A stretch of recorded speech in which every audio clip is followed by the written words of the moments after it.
Chapter 21. This is it, guys. The end and the beginning. Now, if you remember correctly, our very first chapter was called The End, and that was the end of school. And the second chapter was The Beginning and the beginning of summer. So this one's called The End and the Beginning. So let's find out what happens. The next day was blissful and relaxing. I missed Lovey and maybe even Jake in the nature center. But when my friends returned from their nature hike, they were very excited because they'd seen Lovey in a tree. I was quite happy and content and managed to doze all through dinner that night. Right after dinner, the counselors came in the rec room and woke me up with all their chatter. They behaved in a very peculiar way that night. First of all, they all put on strange costumes. Crazy wigs, false noses, funny hats. They looked silly, silly, silly. Mrs. Wright seemed completely ridiculous, wearing a pink and blue wig and a clown suit. She kept her whistle, though. Nurse Rose was dressed like a little girl with a lollipop. Miss Mack and Counselor Katie were dressed like old ladies, which they were not. They laughed and joked and generally acted more like kids than counselors. Alda, wearing an out-of-control white wig, fake nose, huge glasses, and a white coat like doctors wear, carried Og and me into the dining hall. "You guys won't want to miss this," he said. The campers roared with laughter when they saw the ridiculous-looking counselors, and they went wild when Hap Holloway came out dressed like the Howler, wearing ragged clothes with a white beard hanging to his waist and long white hair that reached his shoulders. "It's time for the Counselors' Choice Awards," Hap announced. Then, one by one, they presented the goofiest awards you'd ever heard of. Gail, who still loved to giggle, was named the funniest camper, and AJ was the loudest camper. "Thanks," he bellowed when he came on stage to accept his prize, a whoopee cushion, which makes very rude noises. Miranda received the prize for most likely to become a counselor. I'd like to go to her camp someday.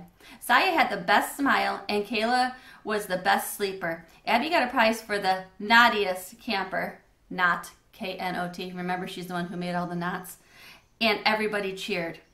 Naturally, Sam got an award for the itchiest camper. Noah got the Nature Lovers Award. Brad was very proud to be Most Improved Camper, which was true. And Simon was happy to be named the Loudest Burper, an award he deserved. The awards went on and on until I think everybody had received something. Then Hap said there was just one award left, Most Popular, and this year the counselors couldn't decide, so it was a tie. I was waiting to hear who the lucky campers were when Miss Mack picked up my cage and Katie picked up Og's tank and carried us to the stage. "The winners are Humphrey and Og," Hap announced. "We received a special treats, the best kind, the kind you eat." And again, the crowd went wild. The noise got so out of control. Mrs. Wright had to use her whistle to quiet things down again. Suddenly, Hap seemed a lot more serious. "I have to say, this has been one of the best sessions ever at Camp Happy Hollow," he said. "I learned a lot from all of you. And now that it's about to end, I just hope you all be back again next year." Camp was about to end? Just the way school had? I wasn't just surprised. I wasn't just sad. I was sick, sick, sick. It was bad enough that school had ended, and I wasn't in room 26 anymore. Now camp was ending too. Isn't there anything a hamster can count on to last? When they all sang the Camp Happy Hollow song, I felt so miserable I just crawled into my sleeping hut, even though I knew I'd never sleep. I spent the night with the Blue Jays since they had won the competition for the best all-around team. They exchanged addresses and phone numbers and emails and were a little quieter than on the other nights I'd stayed there. Just before lights out, AJ came over to my cage. "Humphrey Dumpty, don't worry. I'm sure we'll see each other again." I crossed my paws and hoped so. I hoped so all night long. In the morning, Og and I watched from the rec room window as a line of cars drove up to the camp.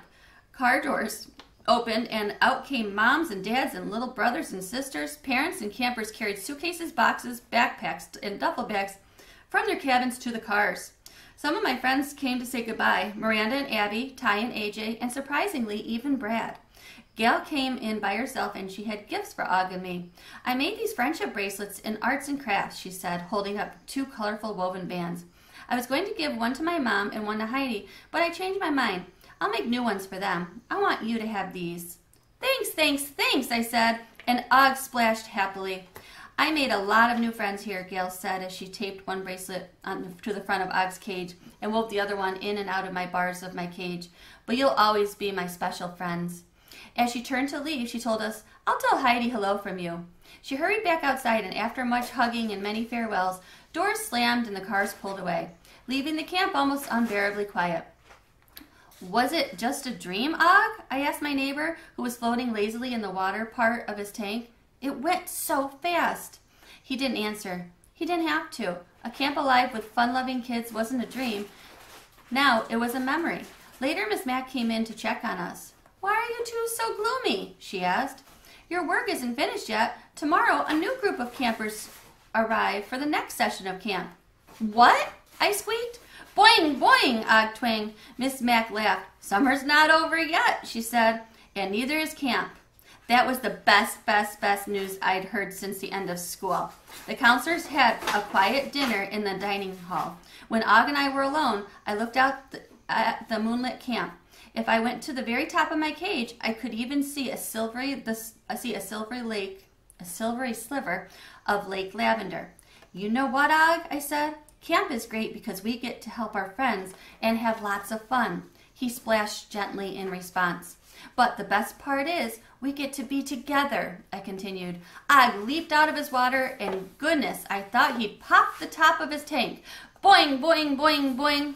We stayed alone in the rec room that night, but I really couldn't sleep because the words of the camp song kept running through my head. And as I sang them softly to myself, I changed the words just a little. "Happy Hollow, a place close to my heart. Happy Hollow, I loved it from the start. Every day I wake up with so much to do. Having fun with Og and that bunny, Foo-Foo. I'll remember forever my new friend, Goldenrod. Lovey too, and Jake, but he is rather odd. Though I don't know where I'll be in days that follow, I'll remember happy days at Happy Hollow." Note to self, good things unfortunately end, but then you have good memories forever and ever. And that's the end of our book. What a great book this was. So here it is, Summer According to Humphrey. I think everyone had a great time. Everyone learned so much from this adventure. And I hope you enjoy more Humphrey books as you go along.